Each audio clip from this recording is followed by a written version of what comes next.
오늘 본문을 보면 신명기 6장 4절과 5절을 다시 한 번만 크게 읽어보겠습니다. 중요한 말씀이기 때문에 한번 다시 한번 보시고 말씀 전하겠습니다. 한번 다시 한번 읽겠습니다. 시작. 이스라엘아 들으라. 우리 하나님 여호와는 오직 유일한 여호와이시니 너는 마음을 다하고 뜻을 다하고 힘을 다하여 내 여호와 하나님 여호와를 사랑하라. 아멘.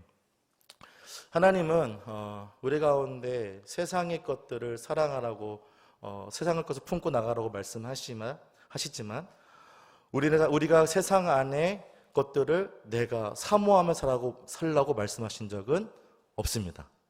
맞습니까? 네. 벗하며 살아온 우리의 삶 가운데 그것들을 내 삶 가운데 이렇게 안고 살아갈 수는 있지만 그것을 어떻게 해요? 동경하지 말라고 말씀하고 있죠. 그게 어디서부터 시작되냐면 바로 출애굽기입니다. 출애굽기 할 때 어떻게 하고 있습니까? 이스라엘 백성들이 이 애굽에 있는 것들을 문화를 이렇게 품고 살아갑니다. 벗하며 살아가죠. 그러나 그것들을 가지고는 하늘나라에 갈 수 있을까요? 없을까요? 갈 수가 없습니다. 그것들을 옆에 두고 살아갈 수 있지만 그것들을 최대한 버려서 누구의 말씀에 순종하며 살아가야 됩니까? 하나님의 말씀 살아가야 됩니다. 오늘 말씀은 그렇습니다. 하나님이 말씀하시면 네, 그렇게 살아가겠습니다 고백하는 백성들에게 무엇을 선물로 주십니까? 구원이라는 선물을 주십니다. 하나님 나라 들어갈 수 있는 귀한 시간을 주시죠.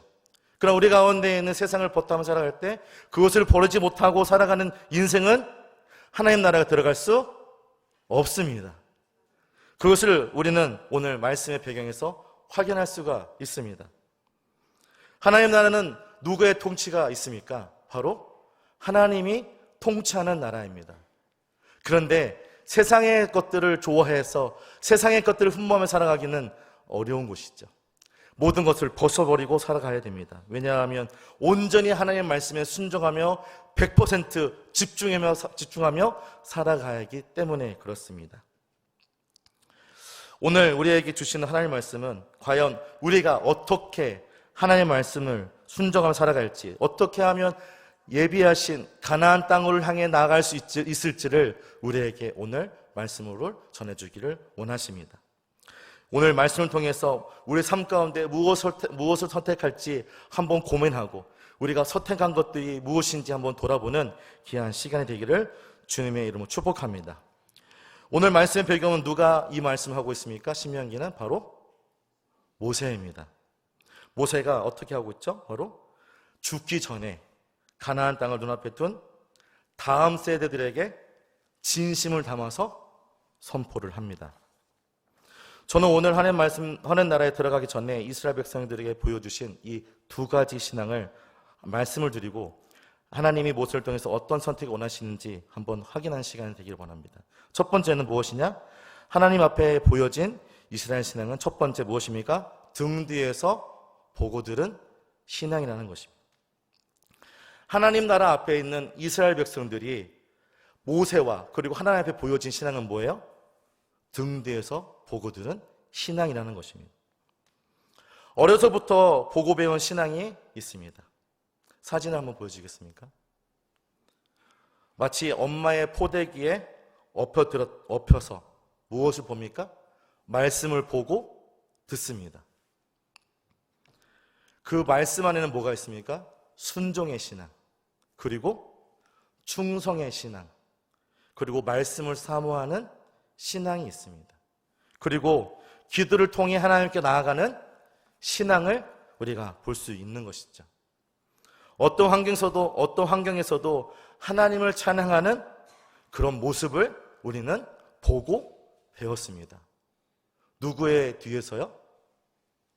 부모님의 뒤에서요. 우리는 이 신앙을 통해서 어머니의 신앙이 어디서부터 왔는지 확인할 수 있게 됩니다. 그리고 그 신앙이 어디서부터 시작되고 어떻게 깊어지는지를 알 수 있게 되는 것이죠. 결국 이 신앙은 우리가 닮게 되어 있습니다. 그래서 어려운 일이 있을 때 누굴 찾죠? 부모님을 찾죠. 전화해서 엄마, 나 이런 일이 있는데 어떻게 해야지? 그러면 어떻게 해야 됩니까? 부모님들은? 기도해야지. 누구처럼요? 엄마, 아빠처럼. 그러나 오늘 말씀의 배경은 조금 다릅니다. 출애굽한 1세대들이 이렇게 살아가지 못했기 때문에 그래요. 신명기는 출애굽한 2세대들에게 모세가 전달한 유언 같은 메시지입니다. 전 세대에게 배운 신앙이 없었다는 거예요. 그저 이상한 것만 배웠습니다. 어떤 걸 배웠습니까?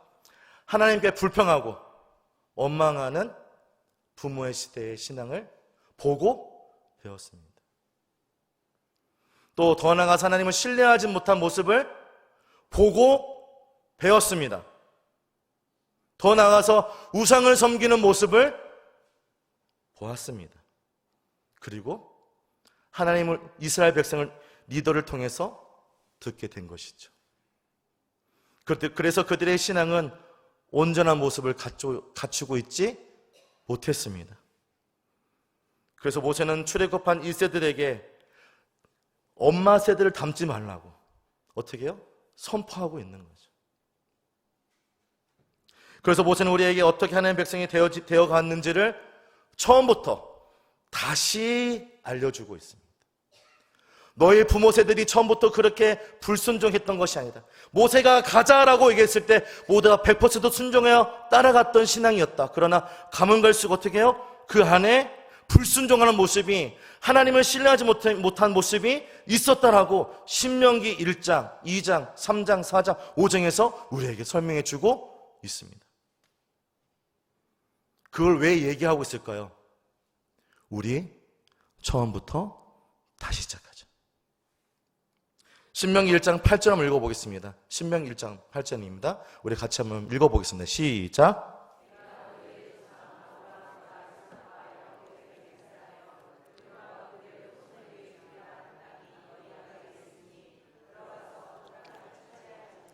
네, 아멘.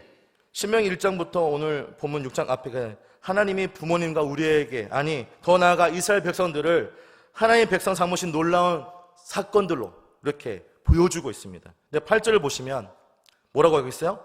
아브라함과 이삭과 야곱에게 맹세하여, 이런 말씀이 나오죠. 그러니까 이걸 말하면 이스라엘 백성들은 다 알고 있었습니다. 뭘 알고 있었어요? 창세기 17장에 아브라함과 하나님이 맺은 언약, 그 언약을 통해서 하나님이 어떤 분이신지 알고 그분의 맺은 언약을 감사하는 신앙을 이스라엘 백성들은 알았습니다. 창세기 26장을 통해서 이스라엘과 하나님이 맺은 언약, 이 언약을 통해서 아브라함과 맺은 언약이 우리와 함께한다는 사실을 고백하는 신앙을 보게 됩니다. 창세기 28장은 어떻습니까? 야곱과 하나님이 맺은 언약입니다. 이 언약을 통해서 하나님이 나의 하나님이 되고 내가 하나님의 놀라운 백성이 된다는 사실을 맹세하는, 그 놀라운 것들을 기억하게 하십니다. 등 뒤로 보고 배운 신앙을 다시 한번 어떻게 해요? 우리에게 설명해 주고 있는 거죠. 아브라함을 통해서 뭐래요? 우리는 감사해야 된다. 하나님과 나와 맺은 이 언약을 감사해야 된다. 우리가 조건이 있어서, 우리가 잘해서 하나님께서 우리에게 하나님의 언약으로 백성 삼으신 게 아니다. 하나님이 우리에게 일방적으로 맺어주신 언약이다. 하나님 백성 삼으신 것이다. 감사하자. 또 이삭은 어땠습니까? 하나님 우리와 함께 하신다. 그 하나님을 찬양하자. 언약에 기초하여서 그 하나님은 신실하신 하나님, 여태까지 우리의 모든 약속을 지켜 이루신 하나님이다. 더 나아가서 야곱판의 하나님은 무엇입니까? 그 하나님은 나의 하나님이다. 그렇게 조상으로부터 들었던 얘기들을 어떻게 해요? 계속적으로 선포하면서 이야기했던 것, 그것은 이스라엘 백성들이 다 알고 있는 이야기입니다. 그래서 아브라함의 하나님, 이삭의 하나님, 또 뭐예요? 야곱의 하나님, 이렇게 얘기하면 이 하나님이 우리의 손자 때부터 우리의 삶까지 함께 하셨지 라고 이것을 기억할 수 있는 거죠.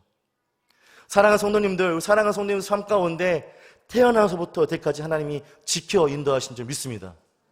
그 하나님이 우리의 삶을 인도하여 천국에 일할 하나님 나라에 임하게 하실 줄 믿습니다. 그 하나님을 바라보 나갈 때 우리 삶 가운데 참 평안과 소망을 누릴 줄 믿습니다. 무엇을 보고요? 등 뒤로 보고 배운. 어머니가 아니어도 좋습니다. 신앙의 선배를 통해서 보고 배운, 등으로 보고 배운 신앙이 우리 삶 가운데 있다는 것이죠. 우리의 부모가, 우리의 신앙의 선배가 어떻게 예배했는지, 어떻게 하나님 앞에 나갔는지 그것을 보고 배우는, 그리고 우리가 자녀들을 데리고 나와 예배하는 그 예배하는 순간순간이 아름다운 신앙을 전수하는 아름다운 신앙의 시간이었다라고 고백할 수 있는 귀한 우리의 믿음이 되기를 주님의 축원합니다. 아멘. 그러나 재밌는 것은 이 맹세에 대해서 1장 8절에서 말씀하고 있는 게 아니라 더 나아가서 여기서 끝나지 않습니다. 신명기 29장 12절과 15절에서도 다시 다루고 있습니다. 뭐라고 얘기하고 있습니까? 다시 한번 신명기 29장 12절부터 15절 한번 읽어보겠습니다. 시작. 내 하나님 여호와의 언약에 참여하며 또 내 하나님 여호와께서 오늘 내게 하신 맹세에 참여하여 여호와께서 내게 말씀하신 대로 또 내 조상 아브라함과 이삭과 야곱에게 맹세하신 대로 오늘 너를 세워 자기 백성 삼으시고 그는 친히 내 하나님이 되시려 함이니 내가 이 언약과 백성을 너에게만 세우는 것이 아니라 오늘 우리 하나님 여호와 앞에서 우리와 함께 여기 있는 자와 오늘 우리와 함께 여기 있지 않은 자에게 아멘. 또 강조하고 있습니다. 보세요. 내 하나님 여호와의 언약에 참여하고 또 오늘 내게 함께 하신 맹세에 참여하는. 그러니까 전 세대로부터 이전 세대부터 지금까지 모든 하나님의 언약에 참여하는 모든 백성들에게, 그리고 뭐예요? 조상 아브라함과 이삭과 야곱에 맹세하신 대로 계속 어떻게 해요? 하나님이 하신 것들을 다 얘기하고 있어요. 나를 세워 자기 백성 삼으시고 그는 친히 내 하나님이 되게 하시려는 하나님 놀라운 은혜를 우리에게 선포하고 있는 거죠. 이것은 없어지는 것이 아니라 계속적으로 하고 있다. 근데 지금 이거를 계속 이야기하고 있는 이유가 무엇입니까? 이스라엘 백성들이 지금 제2세대, 출애굽한 2세대들이 말씀을 잘 듣고 있어요? 못 듣고 있어요? 잘 안 듣고 있어요. 자기 멋대로 할 경향을 보이고 있는 거예요. 그래서 하나님이 다시 한번 강조합니다. 하나님께서 너에게 맺은 언약을 기억해라. 너와 하나님이 함께 하신다. 이것들을 계속적으로 말씀하고 있는 거예요. 김창욱이라는 심리소통가가 이런 얘기를 하였습니다. 아내분과 자녀들이 이야기를 잘 안 듣는데요. 그래서 이 아내와 자녀가 잘 들을 수 있도록 어떻게 하라고 말씀하냐면 귀에다가 이렇게 대고 얘기하는 것이 아니라 이 머리를 이렇게 잡고 입술을 이 머리에 가까이 댄 다음에 이렇게 얘기하라고 하더라고요. 들으라 내 아들아, 말 좀 들어라. 이렇게 얘기할 때 그 자녀들이 또 아이들이 부모의 말을 듣는다는 거예요. 무슨 말씀하고 있습니까? 하나님의 말씀을 잘 듣는 세대라는 거 아니라는 거예요? 아니라는 거예요. 우리는 선천적으로 하나님의 말씀을 잘 듣지 못하는 그런 성향을 가지고 있다는 거예요. 그래서 신명기에서 계속 강조하고 있는 것이죠. 왜 이렇게 하나님 말씀하고 있습니까? 신명기 29장 25절과 26절 다시 한번 읽어보겠습니다. 신명기 29장 25절과 26절입니다. 시작.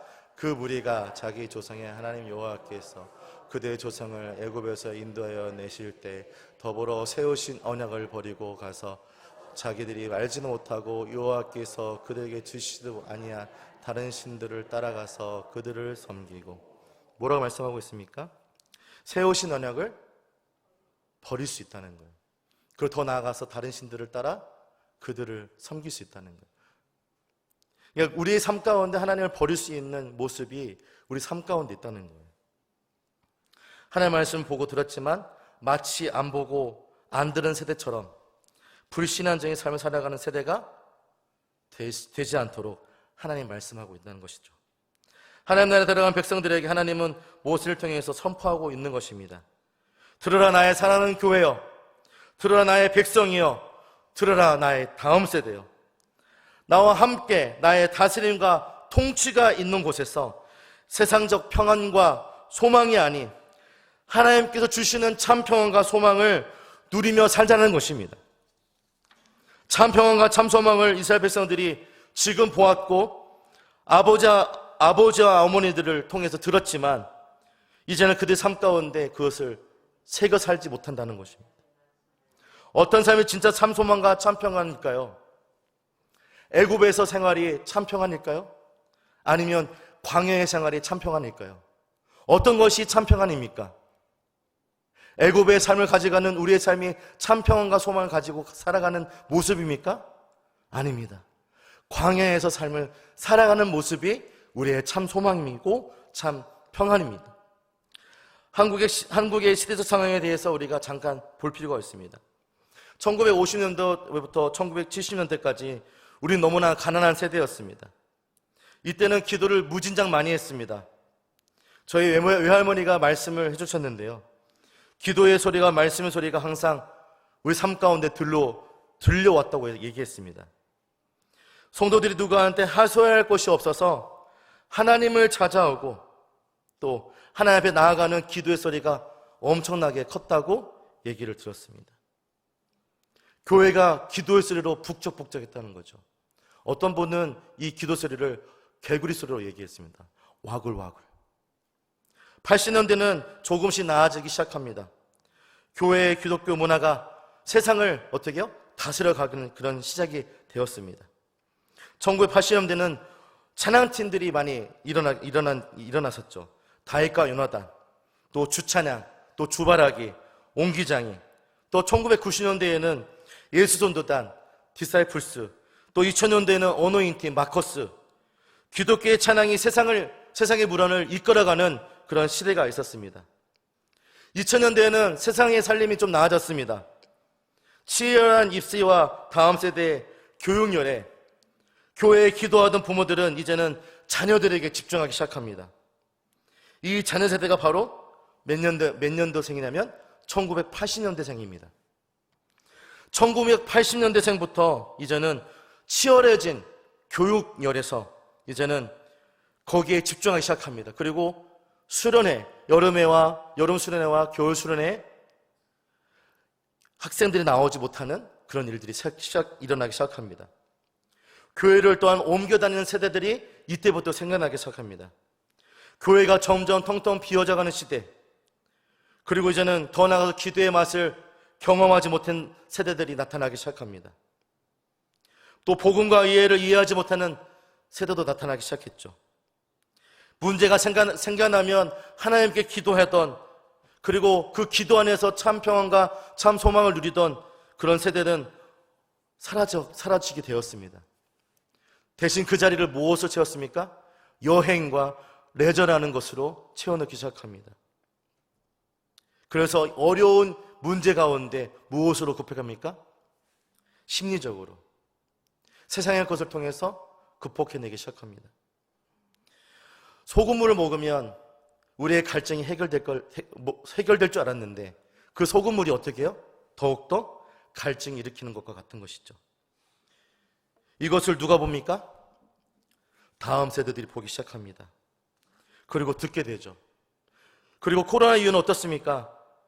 기아대책과 목회 데이터 연구소에서는 코로나 이후에 한국교회를 조사한 그 조사가 있는데 그 조사로 한국교회 10가지 트렌드의 키워드로 책을 제안한 것이 있습니다. 바로 한국교회 트렌드 2023입니다.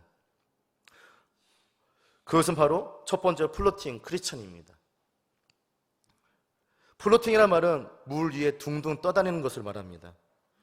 그러니까 우리의 신앙이 물 위에 떠있는 부유물과 같아서 물이 움직이는 대로 어떻게 해요? 흘러가기 시작한다는 거예요.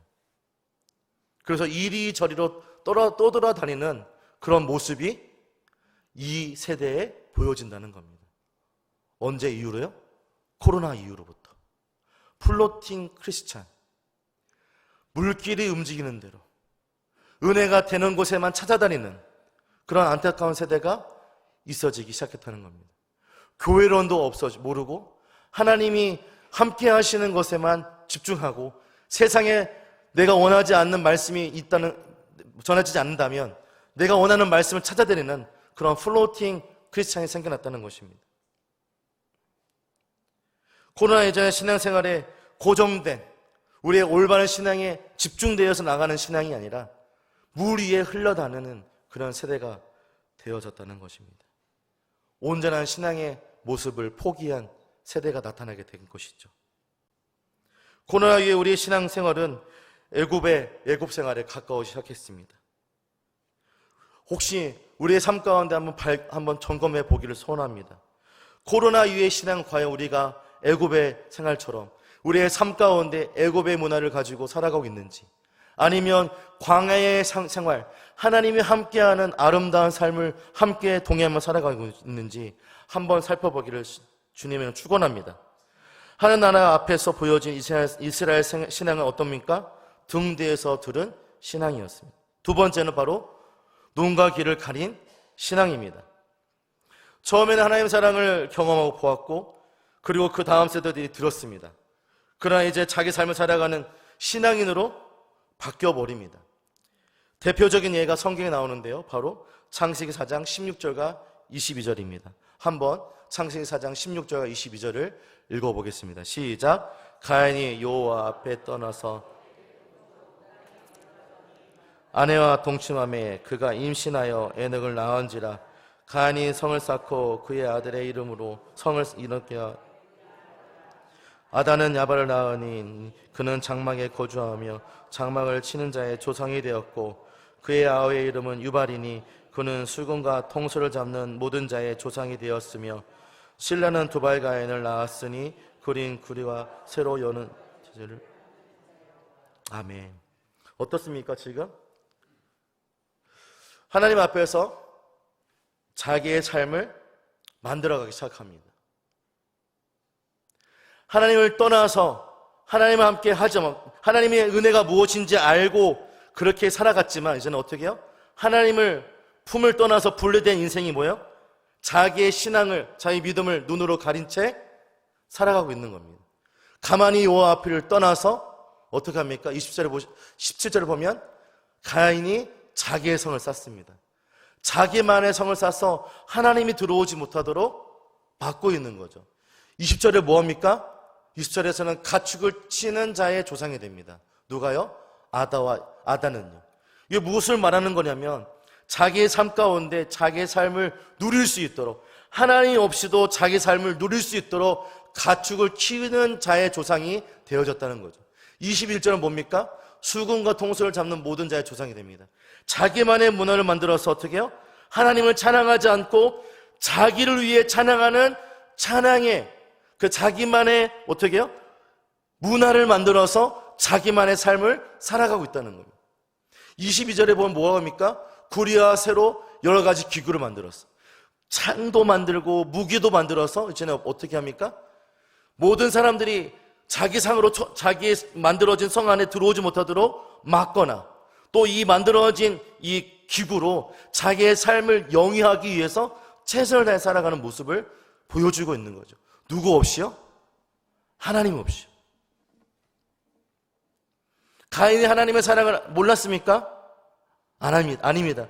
하나님의 사랑을 알았습니다. 그러나 하나님께서 벌하신 후에 자기는 어떻게 해요? 하나님의 품을 떠나서 자기만의 삶을 살아가고 있는 거죠. 하나님이 없는 것 같이 살아가는 눈과 귀를 가린 신앙, 그것이 바로 하나님 없이 살아가는 가인의 모습이었습니다. 다른 신앙의 전수가 일어나게 되죠.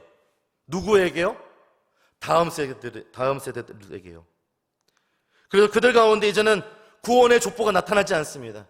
하나님의 족보에서 떠난 가인의 족보로 남게 되어집니다. 이런 불신한 신앙은 계속 이어져 갑니다. 하나님의 존재에 반기를 드는 그런 신앙을 가지고 살아가게 되는 것이죠. 눈을 가리고 귀를 가린 신앙, 이제는 그는 하나님부터 분리되는 삶을 살아가기 시작한 것입니다. 원래 하나님은 가인을 예배하던 사람이었는데 이제는 그런 모습을 찾아볼 수 없게 된 것이죠. 이들은 거저한 땅에서 하나님의 관계가 끝난 상태로 자기만의 삶을 살아가게 됩니다. 말씀을 준비하면서 많은 생각을 가지게 되었습니다. 나는 모세가 볼 때, 하나님 보실 때 어떤 신앙을 가지고 있는가? 부모님의 신앙에 따라서 올바른 신앙을 전수해 나가 내 안에 순종의 신앙, 충성의 신앙, 말씀을 사모하는 신앙, 기도를 통해서 하나님께 나아가는 신앙을 가지고 있는가?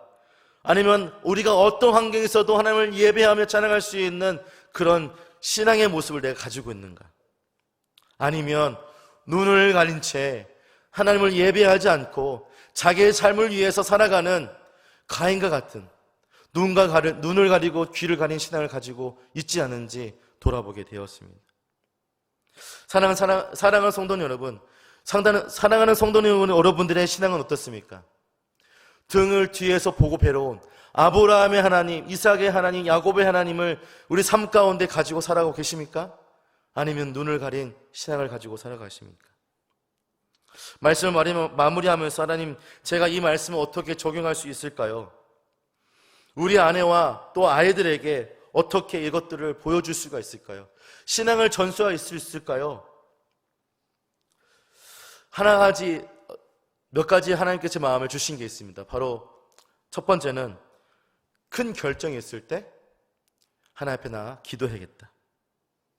또 어려운 일이 내 삶 가운데 있을 때 운동이나 이런 것들을 통해서 하는 것이 아니라 하나님을 찾고 또 찾아야겠다. 또 하나님을 믿고 나아가 주님 앞에 온전히 참 소망이 있다고 고백할 수 있는 나의 믿음을, 나의 참 신앙을 다음 세대에게 보여줘야겠다. 그렇게 나아갈 때 우리의 사랑하는 다음 세대들이 나를 통해서, 나의 삶 가운데 계신 하나님을 통해서 우리 아이들이 그 삶을 보고 배우고 그 신앙을 따라 나아가게 될 줄 믿습니다. 우리 삶 가운데 과연 어떤 신앙을 가지고 계십니까? 저와 사랑하는 손님들이 삶 속에서 이런 적용들을 함께 하기를 원합니다. 나의 등 뒤에서 자녀들이 나의 신앙을 따라하는 아브라함의 하나님, 이삭의 하나님, 야곱의 하나님을 함께 경험하는 귀한 신앙의 삶이 되기를 주님의 이름으로 축원합니다. 신앙을 아름다운 유산으로 줄 수 있는 아름다운 영광교회 가족이 되기를 주님의 이름으로 축원합니다.